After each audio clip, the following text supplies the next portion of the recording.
ਵਾਹਿਗੁਰੂ ਜੀ ਕਾ ਖਾਲਸਾ ਵਾਹਿਗੁਰੂ ਜੀ ਕੀ ਫਤਿਹ। ਤੁਹਾਡਾ ਆਪਣਾ ਵੈਦ ਸੁਖਬੀਰ ਸਿੰਘ, ਆਰਾਮਸਰ ਆਯੁਰਵੈਦਿਕ ਦਵਾਖਾਨਾ ਰਾਏਕੋਟ ਰੋਡ ਸੰਦੌੜ। ਆਪਾਂ ਪਹਿਲਾਂ ਵੀ ਇੱਕ ਵੀਡੀਓ ਬਣਾਈ ਸੀਗੀ ਸੁਹਾਗੇ ਦੇ ਉੱਪਰ ਵੀ ਜਿਹਦੇ ਨਾਲ ਗਲੇ ਦੇ ਵਿੱਚ ਖੰਘ ਖਰਾਸ਼ ਵਗੈਰਾ ਰਹਿੰਦੀ ਸੀਗੀ, ਉਹ ਤੁਹਾਡੇ ਨਾਲ ਸ਼ੇਅਰ ਕੀਤੀ ਸੀਗੀ। ਤੇ ਅੱਜ ਫੇਰ ਮੌਕਾ ਦੁਬਾਰੇ ਫੇਰ ਮਿਲਿਆ ਗਾ, ਮੈਂ ਇੱਕ ਵੀਡੀਓ ਤੁਹਾਡੇ ਨਾਲ ਹੋਰ ਸ਼ੇਅਰ ਕਰੀਏ ਗਲੇ ਦੀ ਖਰਾਸ਼ ਲਈ। ਇਸ ਕਰਕੇ ਸਭ ਨੂੰ ਬੇਨਤੀ ਹੈ ਵੀ ਮੇਰਾ ਚੈਨਲ ਪਹਿਲਾਂ ਸਭ ਤੋਂ ਪਹਿਲਾਂ ਸਬਸਕ੍ਰਾਈਬ ਕਰੋ ਅਤੇ ਵੱਧ ਤੋਂ ਵੱਧ ਇਹਨੂੰ ਸ਼ੇਅਰ ਕਰੋ, ਤਾਂ ਜੋ ਲੋੜਵੰਦ ਬਿਮਾਰ ਲੋਕਾਂ ਕੋਲ ਇਹ ਵੀਡੀਓ ਵੱਧ ਤੋਂ ਵੱਧ ਸ਼ੇਅਰ ਹੋਵੇ ਅਤੇ ਉਹ ਆਪਣੇ ਘਰ ਬੈਠੇ ਹੀ ਆਪਣਾ ਇਲਾਜ ਕਰ ਸਕਣ। ਆਪਾਂ ਇੰਨੀ ਸੌਖੀ ਅਤੇ ਵਧੀਆ ਜੋ ਤੁਹਾਨੂੰ ਘਰੇਲੂ ਸਮਾਨ ਹੀ ਘਰੇ ਮਿਲਣ ਵਾਲੀਆਂ ਚੀਜ਼ਾਂ ਤੋਂ ਹੀ ਆਪਾਂ ਤੁਹਾਨੂੰ ਦਵਾਈ ਤਿਆਰ ਕਰਨੀ ਦੱਸ ਰਹੇ ਹਾਂ, ਠੀਕ ਹੈ। ਇਸੇ ਕਰਕੇ ਸਭ ਨੂੰ ਬੇਨਤੀ ਹੈ ਵੀ ਵੱਧ ਤੋਂ ਵੱਧ ਇਸ ਚੈਨਲ ਨੂੰ ਸ਼ੇਅਰ ਕਰੋ ਅਤੇ ਸਬਸਕ੍ਰਾਈਬ ਕਰੋ, ਠੀਕ ਹੈ ਜੀ। ਤੇ ਅੱਜ ਆਪਾਂ ਤੁਹਾਡੇ ਨਾਲ ਕੁਝ ਜੜੀ ਬੂਟੀਆਂ ਵੀ ਸਾਂਝੀਆਂ ਕਰਾਂਗੇ, ਜਿਹੜੀਆਂ ਪਹਿਲੇ ਰਾਜੇ ਮਹਾਰਾਜੇ ਆਪਣੇ ਵਾਲ ਧੋਣ ਲਈ ਆਂਵਲਾ, ਰੀਠਾ, ਸ਼ਿਕਾਕਾਈ, ਮਹਿੰਦੀ ਦਾ ਇਹ ਪਾਊਡਰ ਬਣਾ ਕੇ ਵਾਲਾਂ ਨੂੰ ਲਾਉਂਦੇ ਹੁੰਦੇ ਸੀ। ਉਹਦੇ ਨਾਲ ਵਾਲ ਕਾਲੇ ਲੰਮੇ ਘਣੇ ਰਹਿੰਦੇ ਸੀਗੇ, ਲੰਮੇ ਸਮੇਂ ਤੱਕ ਵਾਲ ਕਾਲੇ ਰਹਿੰਦੇ ਸੀਗੇ। ਹੁਣ ਇਹ ਹੌਲੀ ਹੌਲੀ ਮਾਡਰਨ ਸਮਾਂ ਆਉਣ ਤੋਂ ਬਾਅਦ ਚੀਜ਼ਾਂ ਬਦਲ ਗਈਆਂ, ਲੋਕੀ ਰੈਡੀਮੇਡ ਸ਼ੈਂਪੂ ਵਰਤਣ ਲੱਗ ਗਏ। ਸਭ ਤੋਂ ਪਹਿਲਾਂ ਇਹ ਸ਼ੈਂਪੂ ਹੁੰਦਾ ਸੀਗਾ ਜੀ, ਆਪਣੇ ਕੋਲੇ ਲਾਲ ਫਟਕੜੀ ਪਈ ਆ, ਲਾਲ ਫਟਕੜੀ ਕਫ ਹੈ ਚੀਜ਼ਾਂ ਨੂੰ ਦੂਰ ਕਰਦੀ ਹੈ, ਇਹਦੇ ਨਾਲ ਖੰਘ ਐਰਾ ਵਗੈਰਾ ਨੂੰ ਜ਼ਖਮ ਹੋਵੇ ਉਹਨੂੰ ਵੀ ਠੀਕ ਕਰਦੀ ਹੈ। ਇਹ ਗਦੰਤੀ ਭਸਮ ਜਿਹੜੀ ਕਿ ਬੁਖਾਰਾਂ ਵਿੱਚ ਅਤੇ ਜੋੜਾਂ ਦੇ ਦਰਦਾਂ ਲਈ ਵਰਤੀ ਜਾਂਦੀ ਹੈ। ਅਤੇ ਇੱਕ ਸਾਡੇ ਕੋਲੇ ਹੋਰ ਵੀ ਹੈ ਹਿੰਗ, ਹਿੰਗ ਪਹਿਲਾਂ ਬਹੁਤ ਜ਼ਿਆਦਾ ਵਰਤਦੇ ਹੁੰਦੇ ਸੀ, ਖੱਟੀ ਲੱਸੀ ਦੇ ਨਾਲ ਵੀ ਵਰਤੀ ਜਾਂਦੀ ਸੀ। ਹੋਰ ਵੀ ਆਮ ਹਿੰਗ, ਹੁਣ ਇਹ ਹਿੰਗ ਦੀ ਸਮੈਲ ਕਰਕੇ ਥੋੜ੍ਹੇ ਜਿਹੇ ਮਤਲਬ ਲੋਕੀ ਇਸ ਤੋਂ ਗਰੇਜ਼ ਕਰਨ ਲੱਗ ਗਏ, ਪਰ ਜਿੰਨੇ ਇਹਦੇ ਫਾਇਦੇ ਨੇ ਕਿਸੇ ਚੀਜ਼ ਦੇ ਨਹੀਂ। ਜਿਵੇਂ ਕਿ ਹਿੰਗ ਵਾਸਟਿਕ ਚੂਰਨ ਵੀ ਆਉਂਦਾ, ਇਹਦੀ ਗੰਧ ਥੋੜ੍ਹੀ ਜਿਹੀ ਤੇਜ਼ ਹੁੰਦੀ ਹੈ।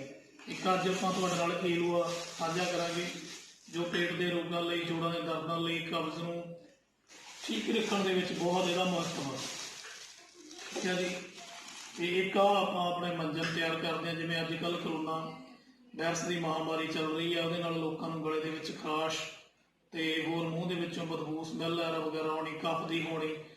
ਇਸ ਨੂੰ ਦਿਨ ਦੇ ਵਿੱਚ ਤੁਸੀਂ 2 ਟਾਈਮ ਬਰੱਸ਼ ਨਾਲ ਕਰੋ, ਤਾਂ ਜੋ ਤੁਹਾਡੇ ਅੰਦਰੋਂ ਜਿਹੜੀ ਸਮੈਲ ਆ, ਕਰੋਨਾ ਦਾ ਵਾਇਰਸ ਆ, ਗਲੇ ਦੇ ਵਿੱਚ ਜਿਵੇਂ ਟੌਂਸਲ ਹੋ ਗਏ, ਦੰਦਾਂ ਨੂੰ ਕੀੜਾ ਲੱਗਿਆ ਹੋਵੇ, ਦੰਦ ਸਾਫ਼ ਨਾ ਹੁੰਦੇ ਹੋਣ, ਦੰਦਾਂ ਦੇ ਵਿੱਚ ਪੀਲਾਪਣ ਹੋਵੇ, ਕਾਲਾਪਣ ਹੋਵੇ, ਦੰਦ ਠੰਡਾ ਤੱਤਾ ਪਾਣੀ ਲੱਗਦਾ ਹੋਵੇ, ਥੋੜ੍ਹੀ ਬਹੁਤੀ ਕਰੈਕ ਵੀ ਆਈ ਹੋਵੇ, ਉਹਨੂੰ ਵੀ ਇਹ ਭਰ ਦਿੰਦਾ ਜੀ। ਇਹਨੂੰ ਦਿਨ ਦੇ ਵਿੱਚ 2 ਟਾਈਮ ਕਰੋ, ਸਵੇਰੇ ਖਾਲੀ ਪੇਟ, ਰਾਤ ਨੂੰ ਸੌਣ ਵੇਲੇ। ਇਹਦੇ ਵਿੱਚ ਇਹ ਵੀ ਆ, ਆਖ ਮੇਂ ਅੰਜਨ ਦਾਤ ਮੇਂ ਮੰਜਨ ਨਿਤ ਕਰ, ਕਾਨ ਮੇਂ ਤੀਲਾ ਨਾਕ ਮੇਂ ਉਂਗਲ ਮਤ ਕਰ। ਇਹ ਸਿਆਣੇ ਅਤੇ ਵੈਦਾਂ ਦੇ ਪਹਿਲਾਂ ਹੀ ਤੱਤ ਕੱਢੇ ਹੋਏ ਨੇਗੇ ਵੀ ਆਖ ਮੇਂ ਅੰਜਨ ਦਾਤ ਮੇਂ ਮੰਜਨ, ਜੋ ਬੰਦੇ ਨਿੱਤ ਕਰਦੇ ਆ ਨਾ ਉਹਦੇ ਦੰਦ ਖਰਾਬ ਹੋਣ, ਨਾ ਅੱਖਾਂ ਖਰਾਬ ਹੋਣ। ਕਾਨ ਮੇਂ ਤੀਲਾ, ਕੰਨ ਦੇ ਵਿੱਚ ਕਦੇ ਵੀ ਤੀਲੇ ਦੇ ਨਾਲ ਖਾਰਸ਼ ਨਹੀਂ ਕਰਨਾ ਚਾਹੀਦੀ, ਕੰਨ ਉਹਦੇ ਨਾਲ ਖਰਾਬ ਹੋ ਜਾਂਦੇ ਆ। ਨੱਕ ਦੇ ਵਿੱਚ ਉਂਗਲ ਨਹੀਂ ਫੇਰਨੀ ਚਾਹੀਦੀ, ਵੀ ਉਂਗਲ ਫੇਰਨ ਦੇ ਨਾਲ ਕਈ ਵਾਰੀ ਨੇਲ ਲੱਗ ਜੇ, ਜ਼ਖਮ ਹੋ ਜਾਣਾ, ਉਹਦੇ ਨਾਲ ਬਹੁਤ ਭਿਆਨਕ ਬਿਮਾਰੀਆਂ ਲੱਗਣ ਦਾ ਡਰ ਰਹਿੰਦਾ। ਇਸੇ ਕਰਕੇ ਤੁਸੀਂ ਇਹ ਚੀਜ਼ਾਂ ਤੋਂ ਪਰਹੇਜ਼ ਰੱਖਣਾ ਗਾ।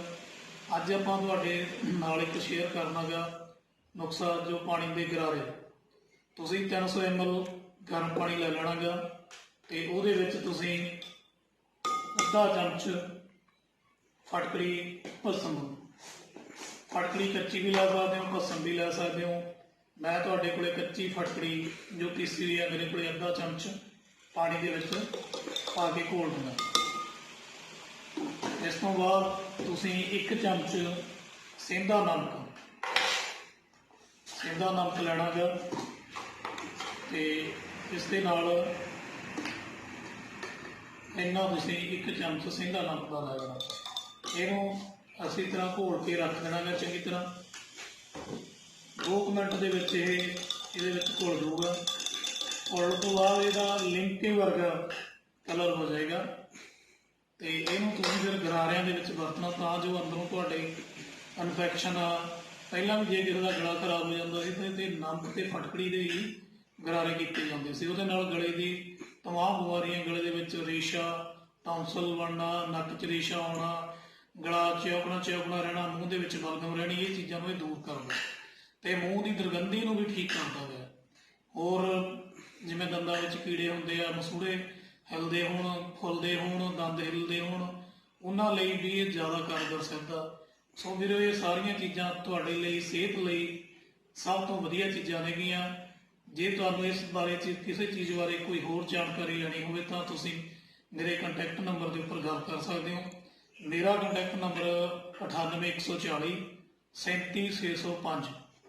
ਮੈਂ ਇੱਕ ਵਾਰੀ ਹੋਰ ਤੁਹਾਨੂੰ ਰਿਪੀਟ ਕਰ ਦਿੰਨਾਗਾ, 9814037605। ਇਸ ਨੰਬਰ ਦੇ ਉੱਪਰ ਤੁਸੀਂ ਮੇਰੇ ਨਾਲ ਸੰਪਰਕ ਕਰ ਸਕਦੇ ਹੋ। ਹੋਰ ਕੋਈ ਜਾਣਕਾਰੀ, ਕਿਸੇ ਵੀ ਬਿਮਾਰੀ ਲਈ ਤੁਹਾਨੂੰ ਕੋਈ ਗੱਲ ਕਰਨੀ ਚਾਹੁੰਦੇ ਹੋ ਜਾਂ ਕੋਈ ਮੈਡੀਸਨ ਮੇਰੇ ਤੋਂ ਲੈਣੀ ਚਾਹੁੰਦੇ ਹੋ ਤਾਂ ਮੈਨੂੰ ਇਸ ਨੰਬਰ ਦੇ ਉੱਪਰ ਤੁਸੀਂ ਸੰਪਰਕ ਕਰ ਸਕਦੇ ਹੋ। ਮੈਂ ਜਿਹੜਾ ਇਲਾਜ ਆ ਉਹ ਨਬਜ਼ ਦੇਖ ਕੇ ਕਰਦਾ ਗਾ, ਵਾਤ ਪਿੱਤ ਕਫ ਉਹ ਚੀਜ਼ ਨੂੰ ਧਿਆਨ ਦੇ ਵਿੱਚ ਰੱਖ ਕੇ ਆਪਾਂ ਨਬਜ਼ ਦੇਖ ਕੇ ਹੀ ਮੈਡੀਸਨ ਦਿੰਦੇ। ਕਿਸੇ ਪ੍ਰਕਾਰ ਦੀ ਮੈਡੀਸਨ ਹੋਵੇ ਜਾਂ ਕਿਸੇ ਵੀ ਬਾਰੇ ਤੁਸੀਂ ਗੱਲਬਾਤ ਕਰਨੀ ਹੈ ਤਾਂ ਤੁਸੀਂ ਮੈਨੂੰ ਇਸ ਨੰਬਰ ਦੇ ਉੱਪਰ ਸੰਪਰਕ ਕਰ ਸਕਦੇ ਹੋ। ਤੇ ਇੰਨਾ ਹੀ ਸਾਰਾ ਕੁਝ ਮੈਂ ਤੁਹਾਨੂੰ ਦੱਸਦਾ ਹੋਇਆ, ਫਿਰ ਆਪਾਂ ਕੋਈ ਹੋਰ ਨਵੀਂ ਵੀਡੀਓ ਲੈ ਕੇ ਆਵਾਂਗੇ, ਫਿਰ ਉਹ ਤੁਹਾਡੇ ਨਾਲ ਸਾਂਝੀ ਕਰਾਂਗੇ। ਇੱਕ ਬੇਨਤੀ ਹੈ ਮੇਰੀ ਵੀ, ਅੱਜ ਕੱਲ੍ਹ ਜਿਹੜੀ ਬਿਮਾਰੀ ਚੱਲ ਰਹੀ ਹੈ, ਮਹਾਮਾਰੀ, ਉਹਦੇ ਬਚਾਅ ਲਈ ਇੱਕ ਤੁਸੀਂ ਆਪਣੇ ਲਈ ਮਾਸਕ, ਸੈਨੀਟਾਈਜ਼ਰ ਤੇ ਗਲਵਜ਼ ਜ਼ਰੂਰ ਵਰਤੋ ਜਦੋਂ ਤੁਸੀਂ ਬਾਹਰ ਅੰਦਰ ਜਾਣਾਗਾ। ਇਹ ਚੀਜ਼ਾਂ ਦਾ ਖਾਸ ਧਿਆਨ ਰੱਖੋ ਔਰ ਸਰਕਾਰ ਦਾ ਸਹਿਯੋਗ ਦਿਓ।